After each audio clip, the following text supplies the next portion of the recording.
il y en a un qui peut faire quelque chose, c'est le président américain.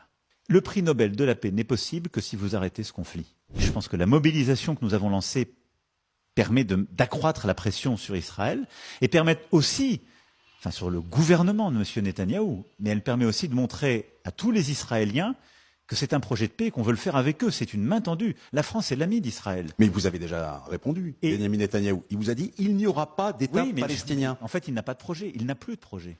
Il n'a plus de projet. Si votre projet, c'est de détruire votre voisin, vous condamnez votre peuple à vivre dans la guerre perpétuelle.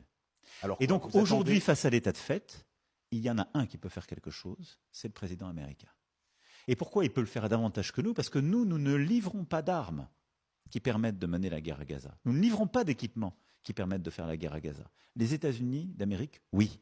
Et moi, je vois un président américain qui est mobilisé, qui l'a dit ce matin à la tribune, je veux la paix. J'ai réglé 7 conflits, qui veut le prix Nobel de la paix.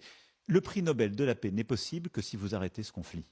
Et donc, il faut faire pression sur le gouvernement d'Israël pour qu'il arrête, qu'il cesse le conflit à Gaza, qu'on puisse enfin libérer les 48 otages, qu'on puisse enfin réouvrir les routes de l'aide humanitaire, sauver des vies d'enfants, de femmes, d'hommes et de personnes âgées. C'est possible. Il n'y a pas de fatalité, il faut juste de la volonté. Mais la seule réponse pour l'instant de Benjamin Netanyahou, un, et je le répète, il n'y aura pas d'État palestinien. Deux, toute sa diplomatie vous explique, et vous le savez mieux que moi, Israël va sanctionner la France. Et moi, je ne veux pas me mettre dans un scénario, si je puis dire, du pire ou de l'escalade. Évidemment, s'il devait advenir, on y répondra, on sera prêt, on est prêt à tout. Mais je pense qu'il faut, dans ce moment, choisir un chemin de paix et un chemin d'amitié. Il est possible. Emmanuel Macron s'est transformé en chef d'État, les gars. Attention, ça rigole plus. Faut savoir quand même que dans d'une autre interview, il est venu sortir qu'il avait énormément de respect pour Benjamin Netanyahou. Donc avoir énormément de respect pour un mec qui fait autant de dégâts que Monsieur H pendant la Deuxième Guerre mondiale, c'est quand même un petit peu une insulte intellectuelle, parce qu'on ne peut pas avoir de respect pour Benjamin Netanyahou. C'est une sous-merde, d'accord? C'est un terroriste, c'est un génocidaire.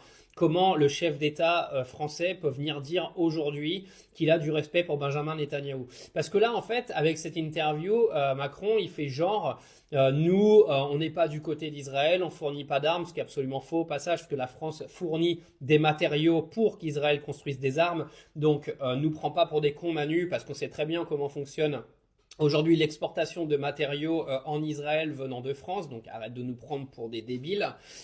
Mais attention à pas tomber dans le panneau d'Emmanuel Macron, qui est en train de faire un petit jeu politique qui est un petit peu bancal, d'accord. La reconnaissance de l'État palestinien, c'est pour plaire à une partie de la population française, on le sait très bien. De l'autre côté, il vient vous expliquer que c'est une main tendue envers Israël, etc. Il essaie de se placer entre les deux, parce que c'est un petit peu toujours comme ça qu'Emmanuel Macron s'est positionné.